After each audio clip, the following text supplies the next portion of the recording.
Hello everybody, Image returning with some more OSL commentary and coverage, I guess. This game is Bisu versus go.go, and before I get into the details of these players' history or their stats, I'm just still kind of in awe as I'm taking in this intro, not because it's making the relevant players look as if they're at all awesome. I'm in awe that some Korean marketing executive thought that this intro was going to be a brilliant way to sell this tournament. I just cannot for the life of me get it. Maybe this is cultural difference, but I would have expected that, something like the previous Star League intros, making the players look like badasses, would have been a little bit more appropriate. So, on to our game, now that that introduction is behind us. We have Bisu on the left, the Protoss player for SKT1. Although this is the OSL, he's playing, sure, for the honor of his team, but for his own glory. And on the right there is go.go, who is a Terran player for the OGN, now Height Sparkies. go.go, like Type B before him, is one of those Sparkies players who we have not been seeing a lot of in the Pro League lately. Unlike Type B, he hasn't been booted down to the minor leagues, and it's debatable whether he would actually deserve that or not. Bit of a skill disparity here. 4, 3, 2, 1, and off we go. We are playing on... what map is this? We are on... Oh wow, that Korean description isn't all that helpful. Okay, it's Return of the King. We're on Return of the King. There we go. That could have been embarrassing.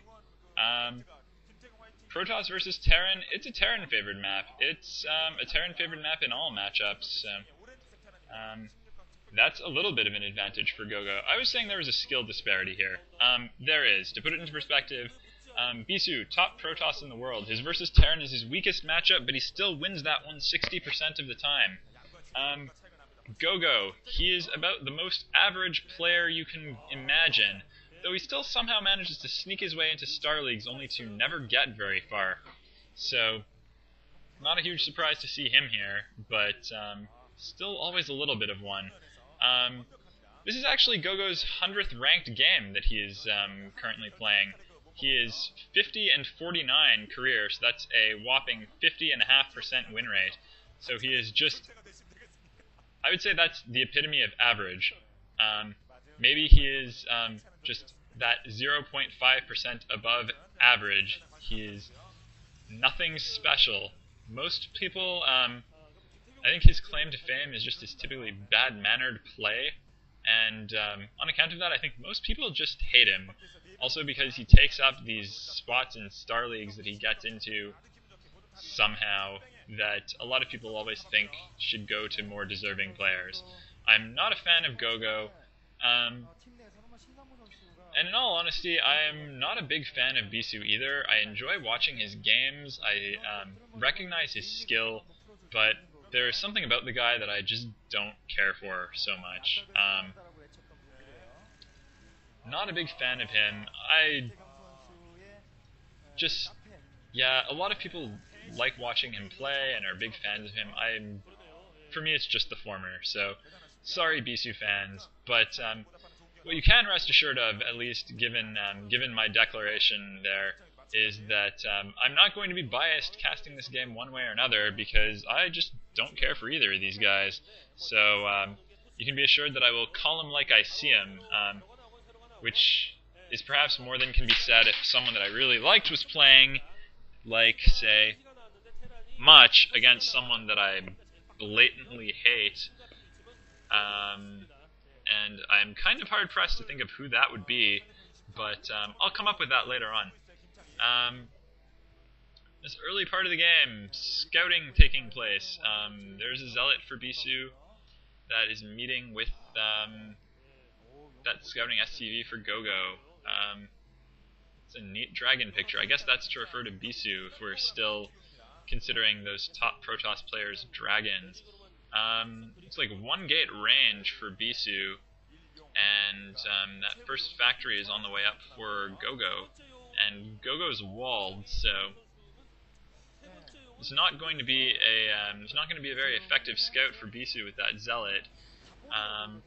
So the question remains: what's go.go going to do here? Is he going to go for a quick two-factory sort of opening? Is he going to go for an expansion? And that answers that question. Command center building inside the base to float out. It's going to be an expansion. And Bisu is mixing it up. He's got go.go's scouting SCV killed, and he's going Citadel, so it's going to be Dark Templars, quick Dark Templars for Bisu. And I assume we'll be seeing a robotics facility going up shortly for him as well, because with that wall in, which admittedly might not be staying there for very long, Bisu isn't going to be able to get the DTs into go.go's base unless he is able to either knock down the supply depot and open the door, as it were, or unless that barracks lifts off. First tank is out, and that's probably siege mode researching.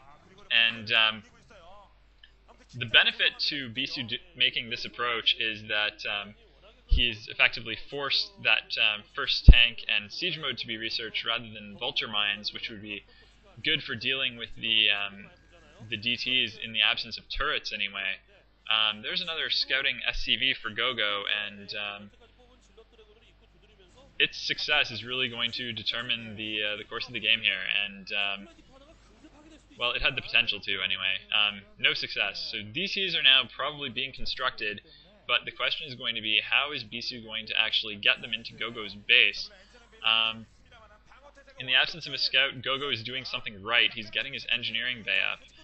To a certain degree, this is just standard timing, but he should have turrets up roughly on time to protect against these DTs, which is going to be good news for him indeed. There's that first pair of DTs on the way, and that first turret's on the way up, so it is going to be getting up just about at the time that those DTs are going to get there. This is going to be kind of close.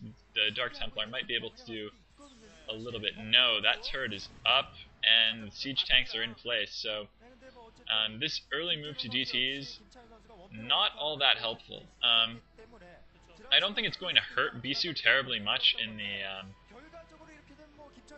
the late game, because he'll have his Templar tech sooner, and he'll be able to basically use that. He'll be able to research Storm quickly and use that to help break the Terran push that's eventually going to come. But his initial Dark Templar harassment is going to come to naught, and that is, I think, going to give go.go an advantage in the early game, because those Dark Templars are not other units that might be more helpful fighting off a Terran push if it comes a little bit earlier. go.go pulling a bunch of SCVs for some reason there. I'm not sure exactly why, but another DT chased off. So Bisu's taken his second base in the meantime, but go.go's had his for a bit longer, and I think he is going to be slightly... What?